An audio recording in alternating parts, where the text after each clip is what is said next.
आहान, क्या तुम्हारी सीमा दीदी से कोई मुलाकात हुई थी जिसमें तुमने उन्हें नाराज कर दिया है? आहान समझ गया कि जरूर कोई गड़बड़ थी। आहान ने बहुत ही ईमानदारी से जवाब देते हुए कहा, मॉम, वो थोड़ी बहस तो हुई थी। क्या बात है? आप इतनी परेशान क्यों लग रही हैं? क्या हुआ है? वो अपने बेटे के साथ घर आई है। उसने फिर शनाया से कहा, आप टेंशन मत लीजिए शनाया, मैं सब ठीक कर दूंगा। चलिए घर चलकर इस प्रॉब्लम को सॉल्व करते हैं।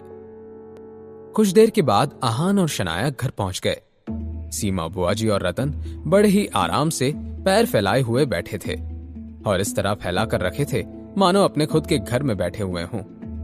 जैसे ही यामिनी गिल ने देखा कि उनकी बेटी और दामाद घर लौट आए थे तो उनकी जान में जान आई। मिसेस यामिनी गिल ने फिर सीमा बुआजी से कहा, अब बताइए सीमा दीदी, आहान ने आपको कैसे परेशान किया है?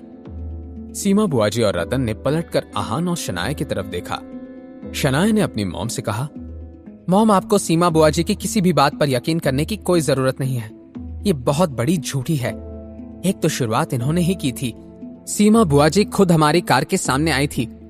गलती इन्हीं की थी और बजाय इसके कि सीमा बुआजी अपनी गलती मानती, इन्होंने सड़क के बीचों बीच तमाशा शुरू कर दिया। शनाया इस पॉइंट पर बहुत ज्यादा गुस्सा हो गई थी। कुछ देर पहले शनाया ने अपनी आंखों से देखा था कि सीमा बुआजी कितनी चालाक थी। इसलिए शनाया इस बात की कोशिश कर रही थी कि बात बिगड़ने से पहले ही वो आहान की बेगुनाही साबित कर दे। मिसेस यामिनी गिल कुछ भी समझ नहीं पा रही थी। शनाया ने अपनी बात को इतनी जल्दबाजी में कहा था कि मिसेस यामिनी गिल का कंफ्यूजन सॉल्व होने के बजाय बढ़ गया। दूसरी तरफ जब आहान ने देखा कि उसे बचाने के लिए शनाया इतनी पैनिक कर रही थी तो उसके दिल में नरमी छा गई। आहान ने कभी इस बात की उम्मीद भी नहीं की थी कि एक दिन शनाया उसके लिए अपनी मॉम के सामने इतना बोलेगी। जब सीमा बुआजी ने देखा कि उनकी भतीजी ने उनके खिलाफ इतना बोला था तो वो पहले से ज्यादा नाराज लगने लगी। सीमा बुआजी ने शनाया से कहा, बेवकूफ लड़की, ये तुम क्या कह रही हो? क्या मैं जानबूझकर अपनी ही जान को खतरे में डाल सकती हूँ क्या? मुझे थोड़ा चक्कर आ गया था इसलिए मैं गिर गई, लेकिन यह निकम्मा घर जमाई आहान, इसने जानबूझकर मुझ पर अपनी कार चढ़ाने की कोशिश की। सीमा बुआजी ने इस तरह कहा मानो इस दुनिया की सबसे बड़ी ज्यादती तो उन पर ही हुई थी। बाकी सब तो अपनी जगह ठीक था, लेकिन सीमा बुआजी आहान से इस एक्सीडेंट के बदले कुछ पैसे तो लेने ही वाली थी, वरना वो खुद यहां आने की हिम्मत कैसे करती। मिसेस यामिनी गिल ने जब अपनी ननंद की ये बात सुनी तो वो दंग रह गई। उन्होंने हैरानी से सवाल करते हुए कहा, क्या आहान ने आप पर कार चढ़ाने की कोशिश की? मिसेस यामिनी गिल को यह मामला बिल्कुल भी समझ नहीं आ रहा था। उन्होंने आहान और सीमा बुआजी की तरफ बारी बारी से देखते हुए मन में कहा, सीमा दीदी, ये क्या कह रही हैं? आहान के पास कौन सी कार है? वो तो अपनी फटीचर सी सस्ती बाइक चलाता है और आहान इतना बेवकूफ नहीं है कि किसी की जान लेने की कोशिश करेगा। हे भगवान, मेरी तो समझ में नहीं आ रहा है, ये क्या हो रहा है? जब मिसेस यामिनी गिल इस बारे में सोच रही थी, सीमा बुआजी ने कहा, और नहीं तो क्या भाभी, क्या आपको लगता है कि मैं झूठ बोल रही हूँ? लगता है कि आपका ये निकम्मा घर जमाई बहुत कमाने लगा है। नहीं नहीं, वो कैसे पैसे कमा सकता है? शायद भाभी आपने ही ज्यादा पैसे दे रखे हैं, तभी तो 25 लाख की ऑडी में घूम रहा है।